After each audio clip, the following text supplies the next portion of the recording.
So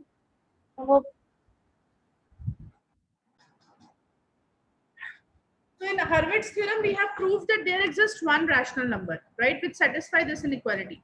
Now what we have to prove, right, and we have also shown कि ये जो rational number है ये या तो a by b होगा या c by d होगा या उनकी intermediate term होगी.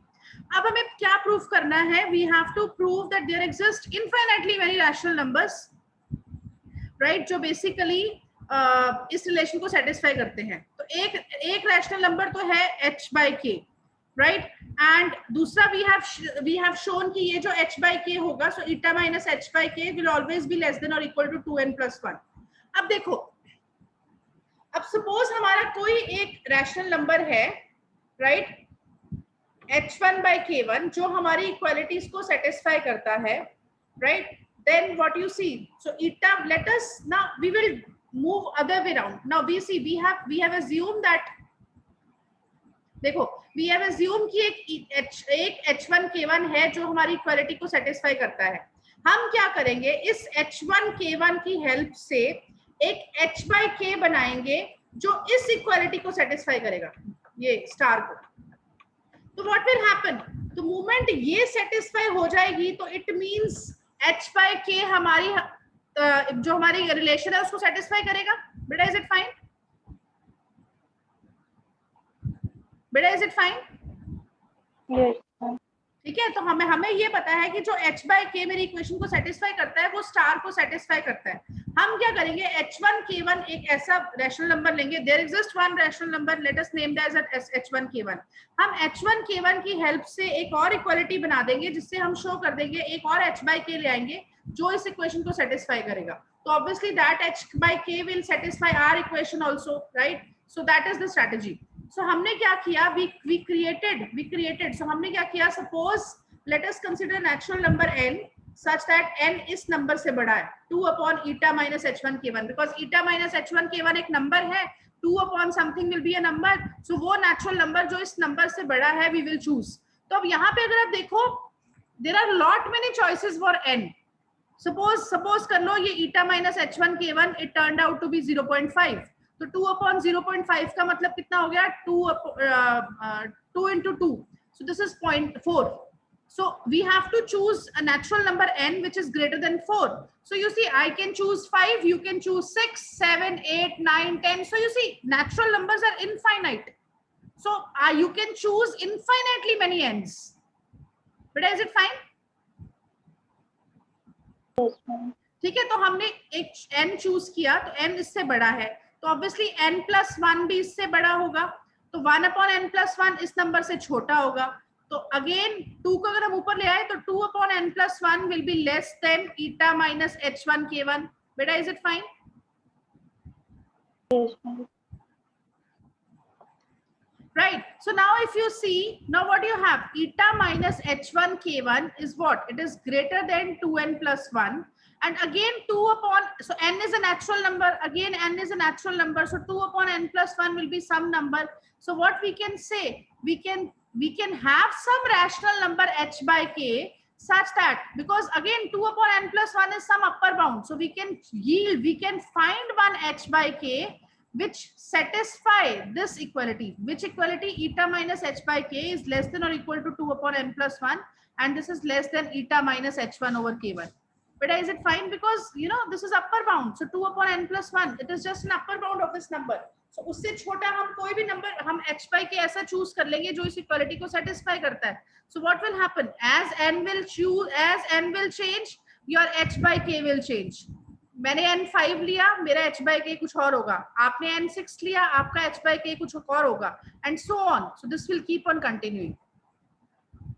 Right, so for one h1 by k1 there are lot many h by k's which are possible. So from here there are infinitely many numbers which will satisfy this equation. Because अगर आप देखो equality में तो सिर्फ upper bound ही है, so equality में तो कोई सिर्फ upper bound ही है.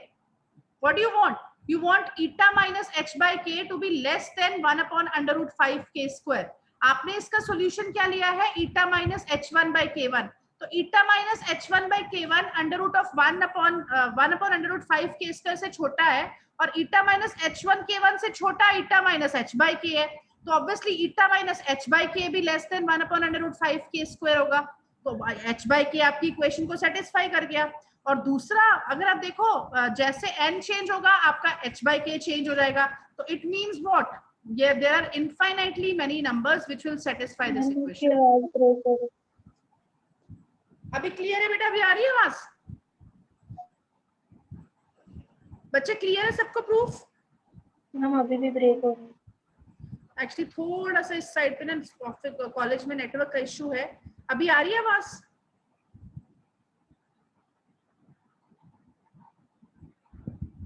गर्ल्स क्लियर है सबको?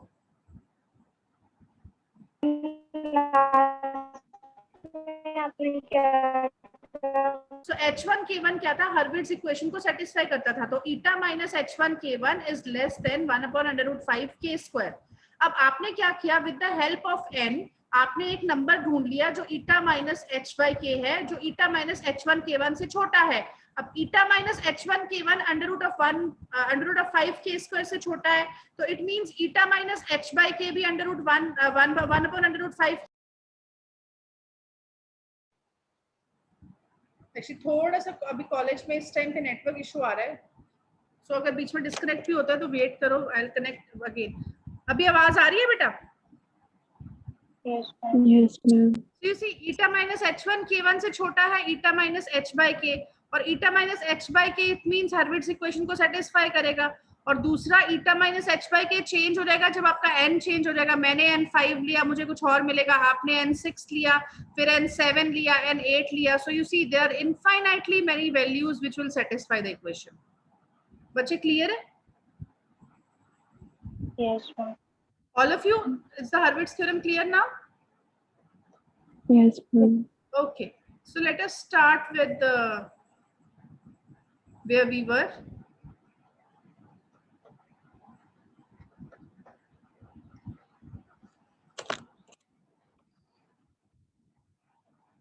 So basically अगर आपको याद हो, आपने नंबर थ्योरी में we have done Diophantine equation. So any equation of this form, ax plus by is equal to c. So this equation is known as Diophantine equation, and this equation is solvable. So solution exists.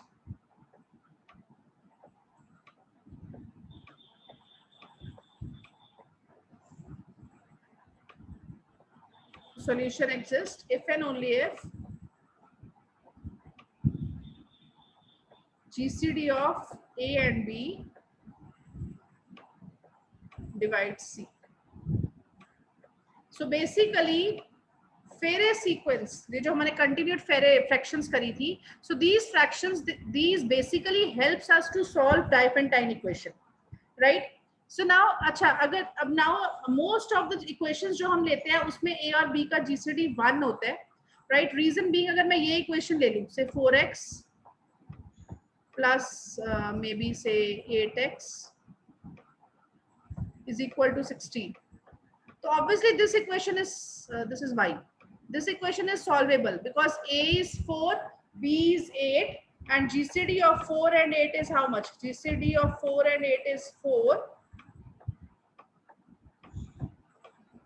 and 4 divides 16. So you see this equation is solvable. और generally हम क्या करते हैं equation में, हम if you see पूरी equation को मैं 4 से डिवाइड कर दूंगी। सो मोमेंट आप 4 से डिवाइड कर दोगे बिकॉज ऑब्वियसली चीजें इजी हो जाएंगी। इक्वेशन क्या बन जाएगी? x plus 2y is equal to 8. So अभी अगर आप देखो a is now 1, b is 2 and GCD of 1 and 2 is 1. तो हम जनरली क्या करते हैं, इक्वेशन को सिंप्लीफाइड फॉर्म में कर लेते हैं। अगर हमारे नंबर्स का GCD 1 नहीं है तो हम GCD को GCD से डिवाइड कर देते हैं। That is the reason we say कि वो सॉल्वेबल तभी होती है अगर GCD of a and b divides c, right? So you see any, so this is another form of the Diophantine equation. So ax plus by is equal to c, right, where GCD of a and b is 1. So you see, and we know 1 divides every number, so in particular 1 also divides c, 1 divides c. So you see this equation has a solution. So basically जो p and qn होती है, right, the convergents जो हमने किए हैं, they give you the solution of this equation. अब अगर आपको याद हो nth कन्वर्जेंट Cn किसके इक्वल था? Cn was nothing but starting से लेके एंडिंग तक, यानी कि Cn was what? A naught So Cn was A0, A1, A2 and so on. Last में हमारे पास क्या है An. So this is the nth convergent. And we have denoted nth convergent Cn by Pn by Qn. Or we also know that every finite continued fraction they represents a rational number. So say ये जो finite continued fraction है A0, A1, A2, An ये rational number दे रही है A by B. So from here what we get Pn by Qn is equal to A by B. तो यहाँ से अगर मैं और हमें पता है सिंस Pn और Qn का GCD 1 है, आपस में कुछ और A और B का GCD 1 है, आपस में कुछ और कैंसिल नहीं हो सकता, तो यहाँ से क्या आ गया Pn is A and Qn is B. अब हमें पता है by the property which we did, अगर consecutive fractions हैं तो Pn Qn minus 1 minus Qn Pn minus 1 is what? minus 1 to the power n minus 1. हमने वैल्यू डाल दी, Pn की वैल्यू कितनी है A, so A into Qn minus 1. Qn की value है B, so minus B into Pn minus 1 is equal to minus 1 to the power n minus 1. अब हमें क्या चाहिए, हमें राइट हैंड साइड पे C चाहिए, तो हमने दोनों तरफ C से मल्टीप्लाई कर दिया, और दूसरा मुझे minus 1 to the power n minus 1 नहीं चाहिए, तो हमने minus 1 to the power n minus 1 से भी मल्टीप्लाई कर दिया. So you see what will happen, A के साथ क्या आ जाएगा minus 1 to the power n minus 1, C Qn minus 1, B के साथ क्या आ गया minus 1 to the power n minus 1. Already B के साथ माइनस साइन था, तो वो माइनस साइन टोटल पावर बन गई n की, C into Pn minus 1, और राइट हैंड साइड पे क्या आ गया C, और minus 1 to the power n minus 1 था, तो वो दो बार हो जाएगा, so 2n minus 2. So you see this is even number, 2 आ गया, so you see this will become 1. So अगर आप इसको आप कंपेयर करो, so A into x, तो x की वैल्यू कितनी हो गई minus 1 to the power n minus 1 C Qn minus 1 plus B into y की वैल्यू कितनी आ गई minus 1 to the power n C into Pn minus 1. So you see, so we get is equal to C. So we get the solution of Diophantine equation. So what is the solution of Diophantine equation? Minus 1 to the power n minus 1 C Qn minus 1 and minus 1 to the power n C Pn minus 1. So this is one solution, x naught y naught. Let us name it as x naught y naught. और हमें पता है अगर एक solution x naught y naught हो तो बाकी solution क्या होते हैं? बाकी solutions are x naught plus b into t and y is equal to y naught minus a into t. तो यहाँ पे अगर आप देखो b कितना है, so b is the coefficient of y, a कितना है, a is the coefficient of x, x naught y naught हमने निकाल लिया है, t is variable, t की वैल्यूज देते जाओ, आपको इस इक्वेशन के सॉल्यूशन मिलते जाएंगे. बेटा इज इट क्लियर? सिंस दो वेरिएबल्स में एक ही इक्वेशन है, so obviously you will have infinitely many solutions. बेटा is it clear? So this is the advantage of simple continued fractions. So they give you the solution of Diophantine equation, right? So if you see the next, just there is the question, express 73 by 17 as continued fraction. So this we have already seen in the first exercise. So you see 73 by 17 is equal to this number, 4322. And then you have to find the solution of 73x minus 17y is equal to 1. So अगर आपको याद हो हम क्या करेंगे, nth convergent लेंगे. So nth convergent is what? Pn by Qn, and Pn by Qn किसके equal होता है? आपकी फ्रैक्शन के इक्वल होता है.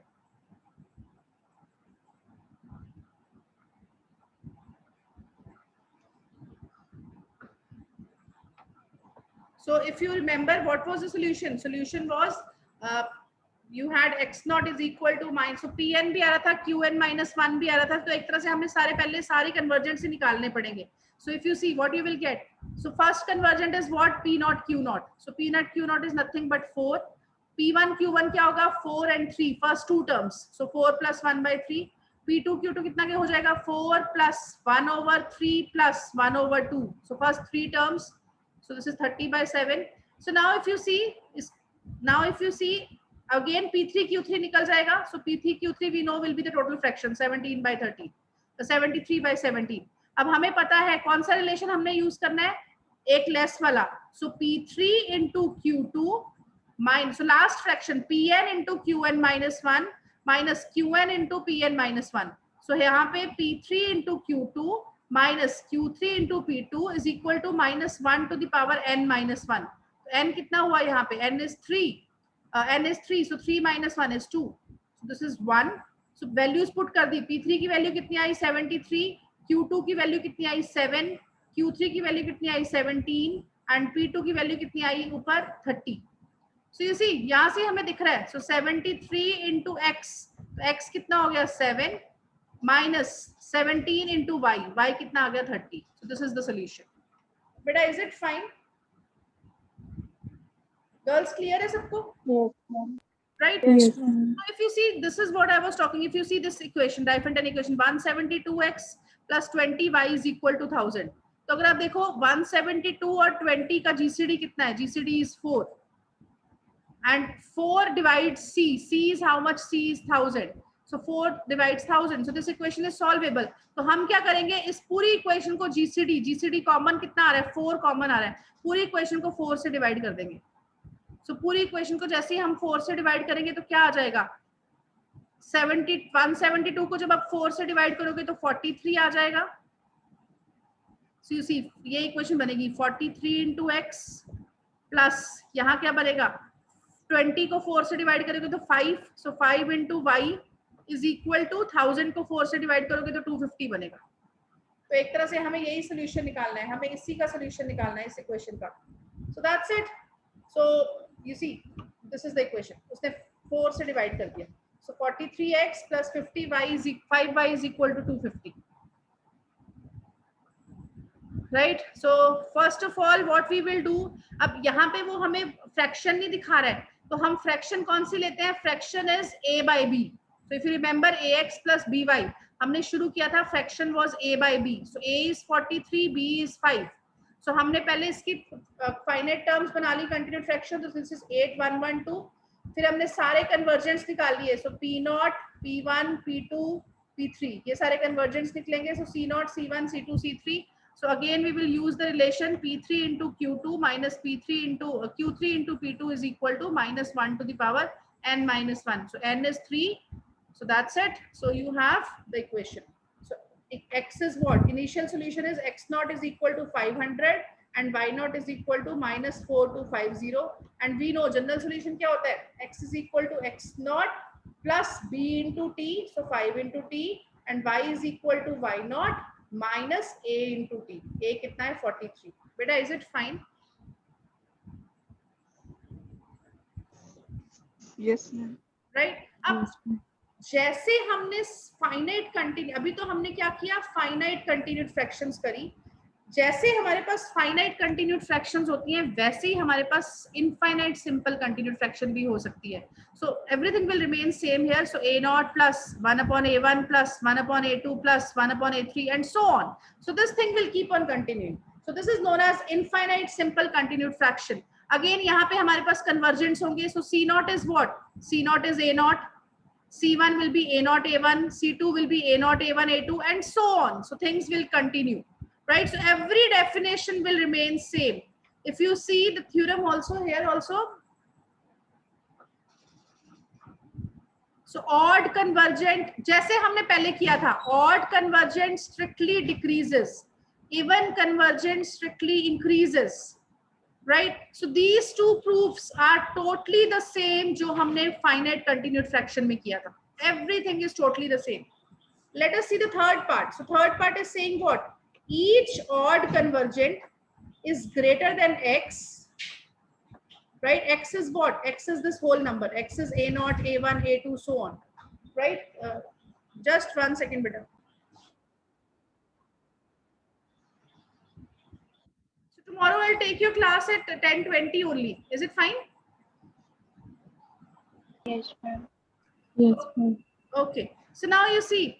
So x is what? X is this number. So we have to show every odd convergent is greater than x, and this is x is greater than every even convergent. और दूसरा last part में हमें show करना है each odd convergent is greater than each even convergent. तो वो अगर आप देखो थर्ड पार्ट से ही हो रहा है. थर्ड पार्ट में क्या है? each odd convergent is greater than x and this is greater than each even convergent. तो अगर मैं फर्स्ट और लास्ट पार्ट ढालूं तो यहाँ से क्या आ गया? odd convergent is greater than even convergent. So we just have to prove third part. So let P2K Q2K be the even convergent, and P2K plus 1 plus Q2K plus 1 is the odd convergent.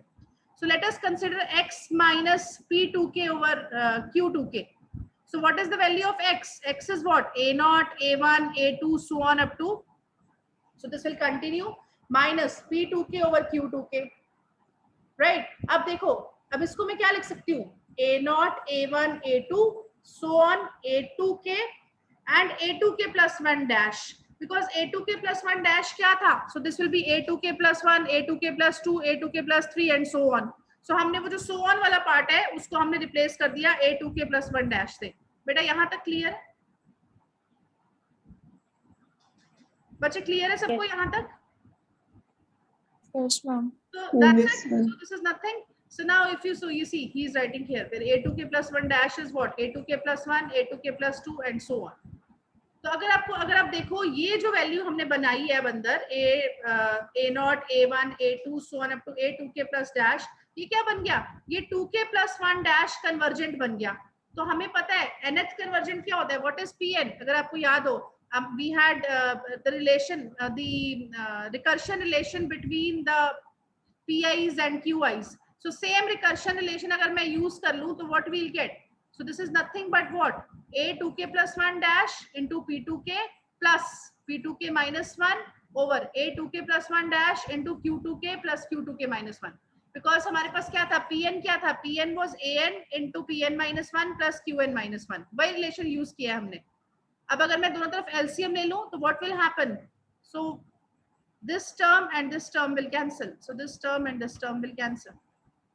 So we will have two terms left. Minus sign common ले लिया. Right? Again, now if you see this term is what? P2K into Q2K minus 1 minus Q2K into P2K minus 1. तो जो relation था consecutive terms वाला, तो वो क्या होता है? Minus 1 to the power n minus 1. तो n कितना है यहाँ पे 2K. So minus 1 to the power 2K minus 1. So total क्या बन गया? Minus 1 to the power 2K. So you see this is even. So this will become 1. And since everything is natural number, so everything is greater than 0. So this whole term is greater than 0. So what do you get? X minus P2K is greater than 0. So from here what we get? X is greater than P2K. So X is greater than every even convergent. Beta, is it fine?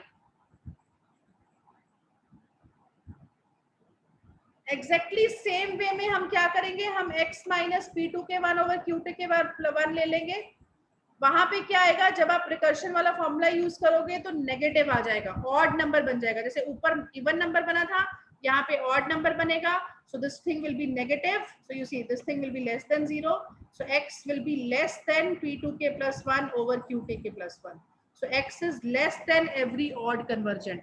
So we get what? X is less than every odd convergent and it is greater than every even convergent. Is it fine, बच्चे? All of you? Yes, ma'am. Okay. Let's see if I should take this theorem. Yes, we can take this. Then I'll stop. This is very small theorem. And if you see, it's very, very important from examination point of view. Number of times it has repeated.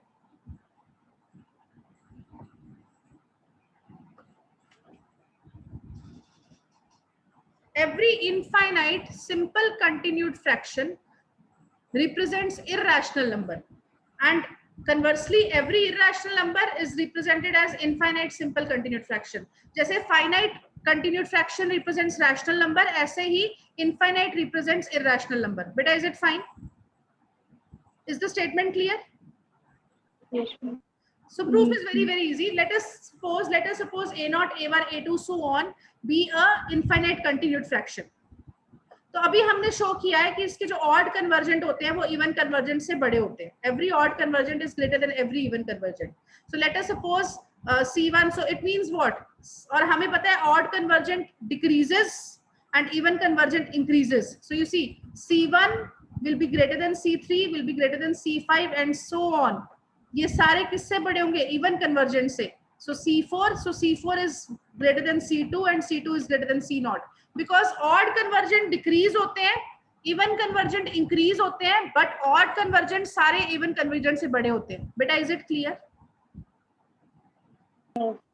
So if you see, ये जो C1 है, C3 है, C5 है, ये सारे कम हो रहे हैं एंड अल्टीमेटली ये सारे नंबर C0 से बड़े हैं. So यहाँ से I can say that the sequence of odd convergent is a decreasing sequence which is bounded below, and we know every sequence which is bounded below is convergent. Every decreasing sequence which is bounded below is convergent. So it means the sequence of odd convergent C21 is convergent, and say it converges to image to the value lambda. Similarly अगर आप देखो C0 से बड़ा है C2, C2 से बड़ा है C4, C4 से बड़ा है C6 एंड सो ऑन, सबसे बड़ा है C1. So you see even convergent की सीक्वेंस एक इंक्रीजिंग सीक्वेंस है which is bounded above, and it is bounded above by C1, and we know every sequence which is bounded above and which is increasing is bounded. So it means the sequence of the even convergence is also convergent. Say it converges to mu. Beta, is it fine? यहाँ तक clear है? Yes, ma'am. Now let us consider this difference, C21 minus C2. Let us consider the difference between any two even and odd convergents. So value is what? P21 over Q21 minus P21 over Q21. Again we will take the LCM. So we know numerator क्या बन जाएगा? -1 to the power 2n, right? So from here, but since mod है, so this will become what? 1 over Q21 into Q2n. अब हमें पता है Qn is always greater than or equal to n. ये हमने प्रूफ किया था थ्योरम 3 में, पेज नंबर 276 पे. So if you see, इसका मतलब क्या हुआ? Q2n is greater than or equal to 2n, and Q2n plus 1 is greater than or equal to 2n plus 1. So इनका product will be greater than this. Reciprocal ले लिया. So from here what we get? C2n minus C2n is less than or equal to 1 upon 2n, 2n plus 1. Let us take limit as n tending to infinity on both the sides. So यहाँ से क्या आ गया?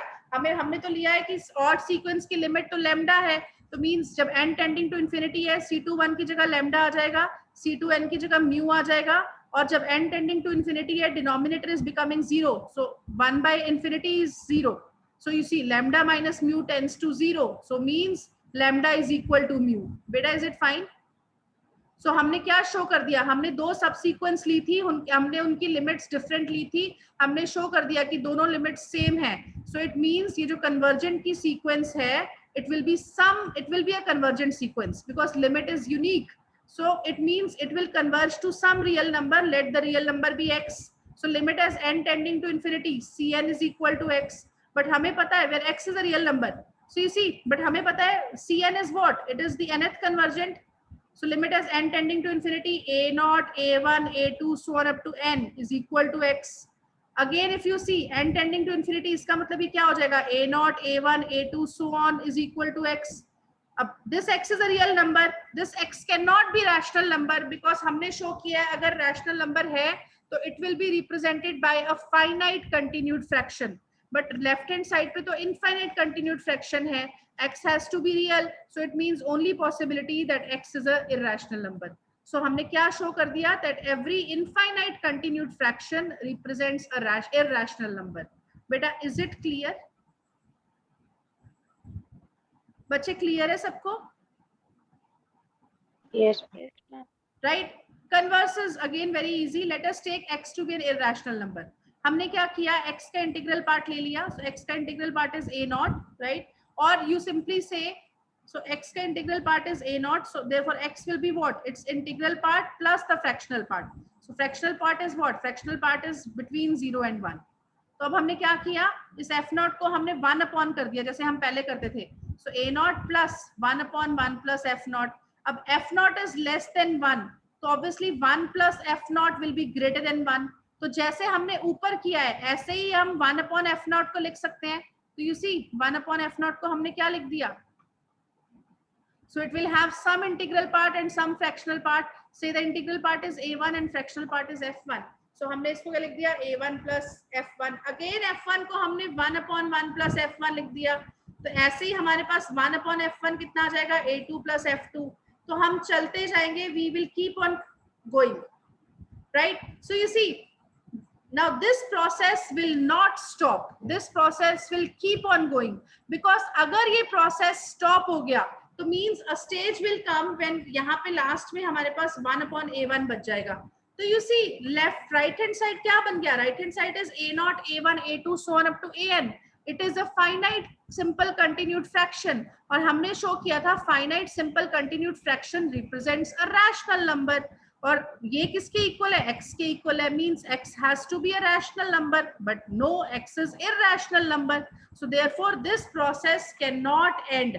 This process will keep on going. So it means X is written as A0, A1, A2, A3 and so on. So means if we have taken an irrational number, it will be written as infinite simple continued fraction. Beta, is it fine? Yes, ma'am. All of you? This is Right? So what I'll do, I'll stop here, right?